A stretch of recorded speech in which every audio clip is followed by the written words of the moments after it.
Hello friends, मैं सूरज प्रकाश आपके अपने यूट्यूब चैनल में आपका स्वागत करता हूं। तो यहाँ पे हम आज स्टार्ट करने वाले हैं आपके 10th क्लास के मैथ की चैप्टर नंबर 3। ठीक है। तो इसमें चैप्टर 3 में दे रखा है दो चर वाले रैखिक समीकरण युग्म। ठीक है। दो चर वाले रैखिक समीकरण युग्म। तो ये क्या, पहले जान लेते हैं, यहाँ से स्टार्ट करते हैं कि दो चर वाले यानी चर क्या होते हैं आप जानते हैं। जैसे एक्स वाई, जिस चर वो होते हैं जिनका मान बदलता रहता है, मतलब कुछ भी हो सकते हैं, वो चर होते हैं, उनका नाम क्या कहते हैं, बदलता रहता है, उनको बोलते हैं चर। तो दो चर वाले रैखिक समीकरण। रैखिक समीकरण का मतलब क्या होता है, ये करना जैसे कि A X plus B Y plus C बराबर जीरो, ये मतलब एक रैखिक समीकरण होता है। तो उसी को हम बोलते हैं, उसके हमें क्या करना है, यहाँ पे दे रखा है युग्म, उसका हमें युग्म लिखना है। जैसे यहाँ पे हमने एक रैखिक समीकरण ले रखा है, जैसे कि A X plus B Y plus C बराबर जीरो, ये एक रैखिक समीकरण है। ठीक है। इसमें दो चर हैं, देखो, एक एक्स और एक ये वाई। ठीक है। यहाँ पे जो ए बी और सी है, ये क्या होते हैं, ये हमारे क्या होते हैं, रियल नंबर होते हैं। तो यहाँ पे हमने युग्म लेना है, ये तो एक हो गया, एक ही हो गया, मैं युग्म माने जोड़ा, जोड़ा लेना है। तो ये हमने दो ले लिए, तो ये हमारा हो गया क्या, दो चर वाले रैखिक समीकरण युग्म हो गई हमारी। ठीक है। तो यहाँ पे हमने ए वन और ये वी वन सी वन, ये A two B two C two, ये इसलिए हमें यहाँ पे अपना देखा लिखा है, क्योंकि हम इससे पहचान सकें कि ये पहले समीकरण है, ये दूसरा समीकरण है। इसीलिए ना, इसमें कोई ज़्यादा, इसमें कोई अंतर नहीं है, सिर्फ इसे नाम मतलब पहचानने के लिए हमने ये लिखा है। ठीक है। तो यहाँ पे एक्स वाई है, जो ये क्या है, हमारे चर हैं। और ये जो भी ए बी सी, ये क्या है, हमारे A one B one C one A two B two C two, ये क्या है, हमारे रियल नंबर है, वास्तविक नंबर है। ठीक है। तो इसको हम जैसे कि फॉर्म में इसके इतना इसके फॉर्म में लिखेंगे, रियल नंबर में लिखेंगे तो कैसे, जैसे ये हो सकता है 2x प्लस 3y प्लस 5 बराबर zero, 3x plus 4y minus 20 बराबर जीरो। ये क्या है, हमारे दो चर वाले रैखिक समीकरण युग्म है। ठीक है। क्योंकि एक्स वाई इनका मान क्या होता है, बदलता रहता है। ठीक है। ओके। ठीक। तो अब आ जाते हैं हम एक्सरसाइज नंबर 3.1 में। इससे आप बेहतर मतलब बेहतर तरीके से समझ पाएंगे कि ये क्या होते हैं और कैसे इनका यूज होता है। ठीक है। तो यहाँ पे आपका एक्सरसाइज नंबर 3.1 में दे रखा है पहला सवाल कि आफताब अपनी पुत्री से कहता है कि 7 वर्ष पूर्व मैं तुमसे 7 गुनी आयु का था। ठीक है। 7 वर्ष पूर्व मैं तुमसे 7 गुनी आयु का था, अब से 3 वर्ष बाद मैं तुमसे केवल 3 गुनी आयु का रह जाऊंगा। यह क्या, यह मनोरंजक है। इस स्थिति को बीजगणितीय एवं ग्राफीय रूप में व्यक्त करना है। ठीक है। तो ये आपको क्या करना है, सिद्ध करना है, एक तरीके से मान सकते हैं कि इस तरीके से हमें क्या करना है, दो समीकरण हमें प्राप्त हो जाएंगे। पहले पहले हम स्टेटमेंट पढ़ते हैं। आफताब अपनी पुत्री से कहता है 7 वर्ष पूर्व मैं तुमसे 7 गुनी आयु का था। माना आफताब की वर्तमान आयु पहले हम सॉल्व करने के लिए मान लेते हैं x साल। ठीक है। और तथा पुत्री की वर्तमान आयु मान लेते हैं y साल, जो हमें क्या आ गया, निकल एक तरीके से निकालनी है। ठीक है। तो 7 साल पहले क्या बोलता है कि आफताब की जो वर्तमान आयु है, आफताब की मतलब 7 वर्ष पूर्व कहता है कि मैं तुमसे 7 गुनी आयु का था। तो जैसे कि आफताब की आयु मतलब ये क्या है, एक्स में अगर हम -7 कर देंगे, जैसे कि 7 साल पहले इतना, आज अगर वो एक साल का माना है हमने, तो 7 साल पहले एक्स में से आज की आयु में से 7 साल घटा देंगे तो इतना हो जाएगा x-7। ठीक है। और पुत्री की आयु को भी इसी तरीके से, उसकी अगर वो आज हमने 22 साल की मानी है, 22 साल की, तो अगर आज की आयु में से 7 साल घटाएंगे तो 7 साल पहले की आयु उसकी उतनी होगी। ठीक है। तो ये हो गया। तो अब इसी स्टेटमेंट को इस तरीके से लिखते हैं कि x-7 मतलब ये किसकी हो गई, आफताब की आयु होगी 7 साल पहले, और उसकी कितनी है, और ये होगी 22-7 की, इसे अभी भूल जाइए। ठीक है। ये 22-7 क्या होगी, ये होगी इसकी पुत्री की आयु 7 साल पहले। तो अब ये कह रहा है कि 7 साल पहले, 7 साल पहले मैं तुमसे 7 गुनी आयु का था, मतलब ये जो है इससे 7 साल पहले था, मतलब 7 गुना ज़्यादा है। तो इसको भी हमें 7 गुना बनाने के लिए क्या करना पड़ेगा, इसमें हमें पुत्री की आयु में क्या करना पड़ेगा, 7 का गुणा कर देंगे, तभी तो ये दोनों बराबर हो जाएंगे। इक्वेशन का मतलब ये होता है कि बराबर होना। ठीक है। इक्वेशन इक्वल होना। ठीक है। तो समीकरण को इंग्लिश में बोलते हैं इक्वेशन यानी इक्वल। ठीक है। तो इसी तरीके से हम ये क्या करेंगे, इनको बराबर बनाएंगे। ये तो x-7, ये तो किसकी है, आफताब की आयु 7 साल पहले, तो ये 7 गुना है इसकी पुत्री की आयु से, तो इसको मतलब ये कम है, तो इसको हमें इसके बराबर बनाने के लिए इसमें भी 7 का गुणा हम कर देंगे। ठीक है। तो अब इनको सॉल्व कर लेंगे, तो x-7 कोष्टक कट गया, 7 का गुणा इसमें करेंगे तो 7y माइनस के 7 सत्तू सत्तू 49 हो जाएगा। ठीक है। अब क्या करेंगे, एक्स का एक्स इधर ही रखे रहने देंगे, 7y को हम इधर लेके आएंगे, तो अगर इस बराबर से कोई भी संख्या इधर आती है तो वो माइनस की हो जाती है, अगर प्लस की होगी तो। ठीक है। माइनस के 7y, और अगर हम 7 को उधर ले जाएंगे तो ये प्लस का हो जाएगा, तो 49 में से अगर हम 7 घटा देंगे तो माइनस के 42 बचेंगे। ठीक है। ये हो गया हमारा क्या, समीकरण नंबर फर्स्ट मान लेंगे हम इसे। ठीक है। अब आगे क्या करेंगे, अब आगे देखते हैं। क्या किया हमने, अब कर लें दूसरा स्टेटमेंट पढ़ते हैं। दूसरे में बोलता है कि अब से 3 वर्ष बाद मैं तुमसे केवल 3 गुनी आयु का रह जाऊंगा। तो अब ये फ्यूचर के बारे में बता रहा है, मतलब आपके उसके भविष्य के बारे में, कि 3 वर्ष बाद क्या हो जाएगा, x+3, मतलब x+3 हमने क्या माना है कि आगे की अगर 3 वर्ष बाद उसकी वर्तमान आयु, पहले तो आफ्ताब की देख लें, वर्तमान आयु x है और 3 वर्ष बाद उसमें x में 3 जोड़ देंगे तो x प्लस 3 हो जाएगी, ठीक है। और y है उसकी, अगर y प्लस 3 कर देंगे 3 साल बाद तो y प्लस 3 हो जाएगी, ठीक है। तो अब हम क्या करेंगे, उसने बोला कि 3 वर्ष बाद उसकी आयु 3 गुनी ज़्यादा है किससे, उसकी बेटी से। तो क्या करेंगे, इसकी तो 3 गुना की है ये, तो इसको हम इसके बराबर करने के लिए उसकी मतलब बेटी की आयु, पुत्री की आयु में 3 का गुणा कर देंगे, ठीक है। तो ये हमने उस यहाँ पे हमने वही किया है। तो x प्लस 3 को x प्लस 3 कर दिया, 3 का गुणा इसमें करेंगे तो 3y, और 3 का इसमें करेंगे तो 3 त्रिका 9 हो जाएगा, ठीक है। तो इसको x रख देंगे, 3y को अगर बराबर से इधर लेके आएंगे तो माइनस के 3y हो जाएगा, और ये प्लस का 3 है, इसको उधर ले जाएंगे तो ये माइनस का हो जाएगा। तो 9 में से अगर माइनस के 3 घटाएंगे तो प्लस के 6 बचेंगे। ये हो गया हमारा समीकरण नंबर 2। तो ये दोनों हमने क्या निकाल लिया, समीकरण नंबर 1 और एक समीकरण नंबर 2 हमने क्या निकाल लिया, ये तो निकाल लिया, बीजगणितीय रूप निकाल लिया, ठीक है इसका। अब हम इसका ग्राफीय रूप भी पूछा उसमें, तो इसको भी हम निकाल लेंगे। तो उसको हम किस तरीके से निकालेंगे देखते हैं। ग्राफीय रूप ये निकालते हैं कि पहले तो हमने इक्वेशन 4 के लिए इस तरीके से कोष्टक, मतलब ये डिब्बा सा बनाएंगे, बॉक्स सा बनाएंगे, ठीक है। तो एक्स वाई लिख देंगे, ठीक है। अब इक्वेशन नंबर फर्स्ट में हम x बराबर 7 रख लेते हैं। इक्वेशन हमारी फर्स्ट क्या है, 1 मिनट दिखाता हूँ मैं। हाँ ये देखिए, इक्वेशन नंबर फर्स्ट में अगर हम x बराबर 7 रख देंगे तो ये 7 हो जाएगा। 7 को हम इधर लेके जाएंगे तो ये माइनस का हो जाएगा, ये प्लस का यहाँ पे, तो माइनस का 7 और माइनस का 42 हो जाएगा, माइनस का 49, ठीक है। माइनस माइनस जुड़ जाते हैं, माइनस का 49। अब यहाँ पे माइनस का 7 है, अगर इस 7 को हम इधर लेके जाएंगे, अगर इससे अगर बराबर से इधर से कोई संख्या आती है चर को छोड़ के तो भाग में आती है, ठीक है। तो 49 हो जाएगा इधर। 49 में अगर हम 7 से भाग देंगे तो क्या हो जाएगा, 7 बार जाएगा, 7 7 49, तो इधर माइनस वाई और इधर माइनस के साथ, तो माइनस से माइनस कट जाए तो बाई बराबर हो जाएगा 7। तो यानी x बराबर 7 हो गया, बाई बराबर 7 हो गया। अगर हम यहाँ पे x बराबर 0 रखते हैं तो ये x का मान तो 0 हो गया, तो ये तो खत्म हो गया, तो x फिर रह के आ गया माइनस के 7y और बराबर माइनस के 42। अगर 7 को इधर ले जाएंगे तो 7 से ये 6 बार कटेगा, 42, 6 7 6 42 होता है। तो फिर माइनस से माइनस कट जाए तो y बराबर क्या हो जाएगा, 6 हो जाएगा। तो यहाँ पे x बराबर 7 रखने पर y बराबर 7 मिला है, और x बराबर 0 रखने पर y बराबर हमें 6 मिला है, ठीक है। इस तरीके से हम लिखते हैं। अब इक्वेशन नंबर 2 के लिए, फोर इक्वेशन नंबर 2 के लिए क्या होगा, x बराबर हम 6 रखेंगे, अगर यहाँ पे x बराबर 6 रखेंगे तो 6 को हम उधर ले जाएंगे तो क्या हो जाएगा, माइनस के 6 हो जाएगा ना, तो माइनस के 6 और प्लस के 6 जीरो हो जाएगा यहाँ पे। तो माइनस का 3 अगर इधर इसके बट्टे में जाएगा तो जीरो में किसी का भाग दो तो हमेशा जीरो ही आता है, यानी बाई का मान क्या आप मिलेगा, हमें जीरो मिल जाएगा, ठीक है।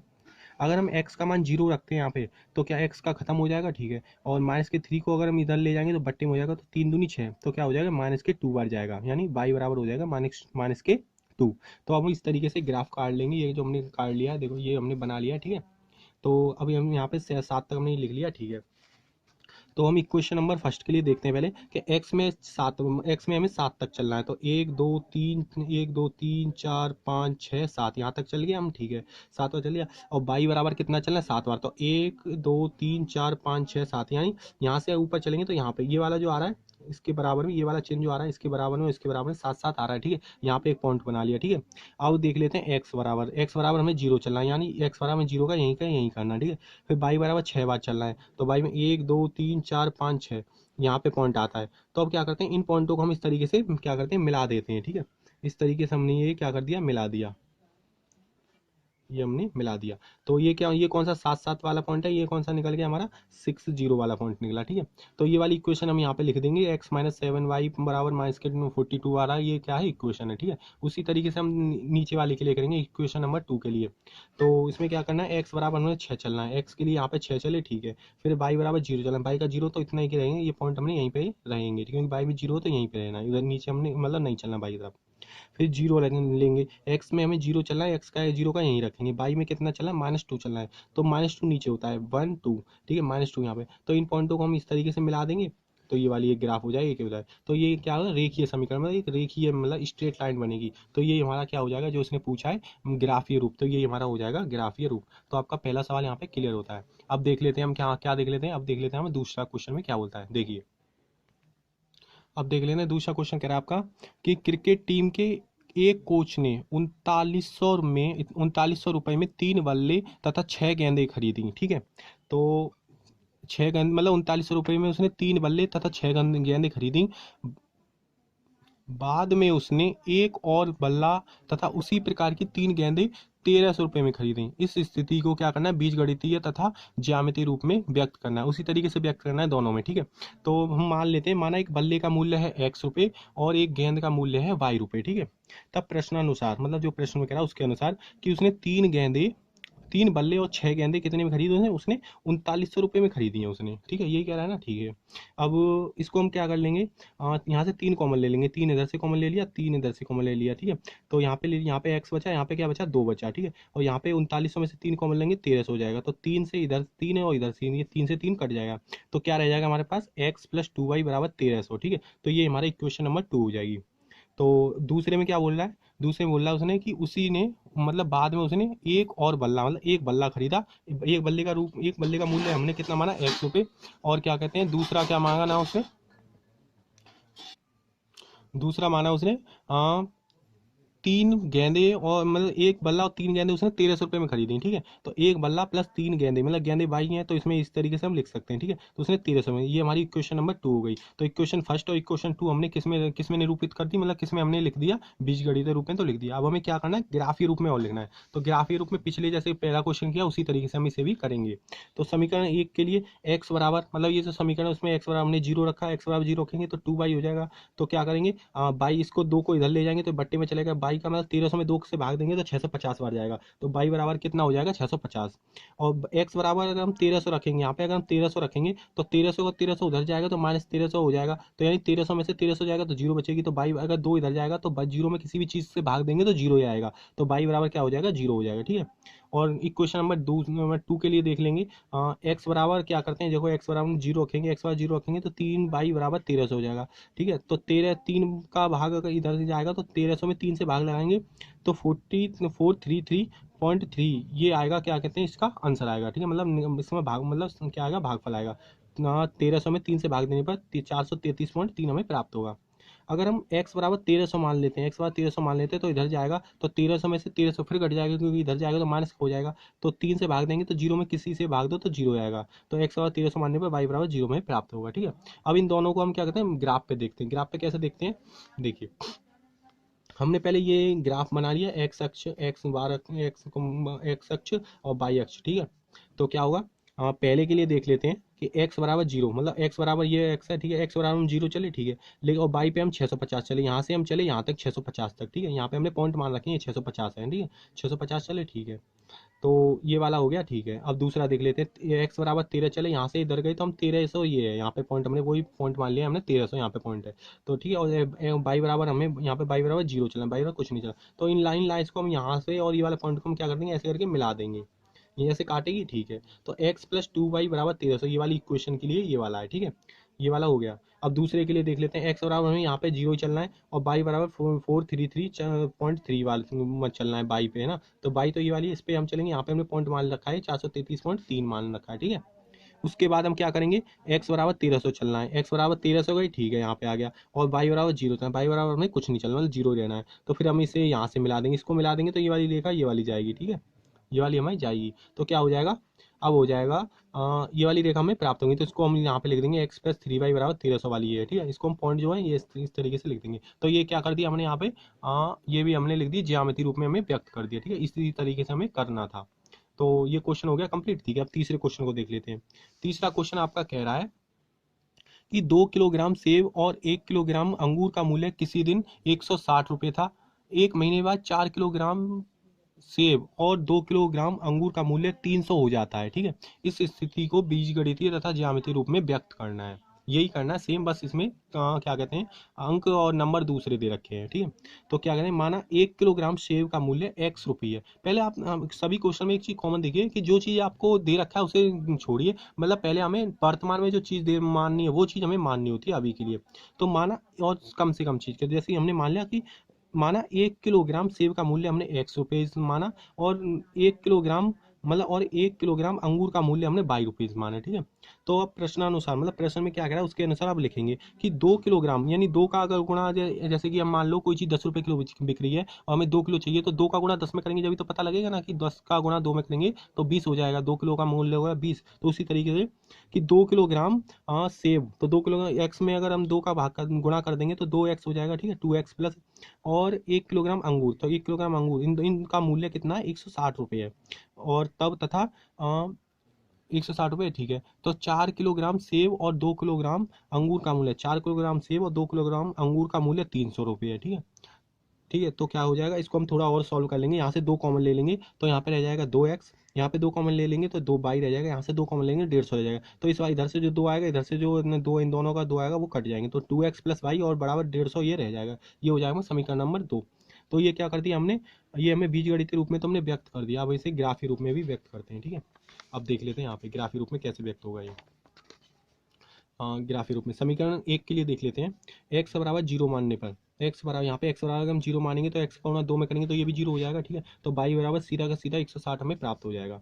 x बराबर 80 मानेंगे, अगर हमें x बराबर 80 मानेंगे तो 80 दूनी 160 हो जाएगा। 160 को अगर हम इधर ले जाएंगे तो माइनस का 160 हो जाएगा, 160 में से 160 जाएगा तो 0 बचेगा, तो 12 y बराबर क्या हो जाएगा, 0 हो जाएगा। ठीक है, ये हो गया। अब समीकरण नंबर 2 के लिए देख लेते हैं। x बराबर 0 मानेंगे तो 2 का गुणा में x 2 में x का गुणा करेंगे तो भी 0 आएगा, मतलब क्या हो जाएगा, 0 हो जाएगा। तो y बराबर यहाँ पे सीधा सीधा 150 हो जाएगा। तो x बराबर 0 मानने पर y बराबर 150 हो जाएगा। x बराबर 75 मानने पर, यहाँ पे अगर 75 मान लेंगे तो 75 दूनी हो जाएंगे 150, तो 150 इधर जाएंगे तो 150 में से 150 जाएंगे तो y बराबर क्या हो जाएगा, 0। तो इस तरीके से ही हमें प्राप्त हो गए दोनों चीज। ठीक है, अब इसे हम ग्राफ पे देखते हैं। ग्राफ हमने इस तरीके से खींचा, तो x ये वाला x अक्ष है, ये वाला y अक्ष है। ठीक है, तो क्या करेंगे, पॉइंट ये वाला है 0 है। ठीक है, यहाँ से हम अगर पहले वाले में चलते हैं तो x बराबर 0 चलना होता है और y बराबर 160, तो y बराबर यहाँ पे चलेंगे तो ये वाला कोई पॉइंट है 160 बार 160। ठीक है, तो यहाँ पे हमने ये वाला पॉइंट मान लिया। ठीक है, उसके बाद x बराबर x में 80 चलना है, यहाँ तक 80 चले, फिर y बराबर 0 चला, y में कुछ नहीं चलना। ठीक है, तो ये वाली हम यहाँ से जो लाइन है ये सीधी लाइन हमने यहाँ पे ये क्या कर दी, ड्रॉ कर दी, मतलब खींच दी। ठीक है, तो ये एक तो ये हो गई, हमें यहाँ पे लिखना भी पड़ता है। ठीक है, आपको ये लिख के आना पड़ेगा अपने क्वेश्चन पे, मतलब आंसर सीट पे। तो 2x प्लस वाई बराबर 160, ये जैसे ही होता है उसी तरीके से आपको लिख के आना पड़ेगा कि ये वाली किस रेखा के लिए है। उसी तरीके से देख लेते हैं दूसरी वाली, क्या है, x बराबर 0, यहाँ से x बराबर 0 चलना है और y बराबर 150, y बराबर 150, 150 कोई पॉइंट यहाँ पे है, तो ये 150 हो गया। ठीक है, यहाँ पे पॉइंट लगा लिया। दूसरी x बराबर 75 चलना है, मतलब यहाँ से x बराबर 75 चलना है और y बराबर यहाँ पे 0 चलना है, y बराबर कुछ नहीं चलना है, 0 जाएगा। तो ये वाली लाइन फिर हमने दोबारा यहाँ से यहाँ खींच दी, ये वाली, तो ये हमें निकल के आई। तो क्या निकल के आई, 2x प्लस वाई बराबर 150, ये समांतर रेखा है, हमें मतलब समांतर है, ये हमें पता चल गया। ये भी आगे कैसे वो पता होता है, ये भी आगे हम अगले जो चैप्टर आएगा, मतलब अगली एक्सरसाइज आएगी 3.2 में, उसमें हम देखेंगे कि आगे क्या होता है। अभी आप इतना सीखिए। तो ये आपके तीन ही सवाल दे रखे हैं आपके 3.1 में, ये आपके कंप्लीट हो गए। ठीक है, अगर वीडियो अच्छी लगे तो इसे लाइक कीजिए और शेयर भी कीजिए, सब्सक्राइब तो कर लीजिए, क्योंकि आपके पूरे 10th की क्या कहते हैं सॉल्यूशन मतलब इस पर आपको मिलने वाला है। ठीक है, तो ठीक है, थैंक यू।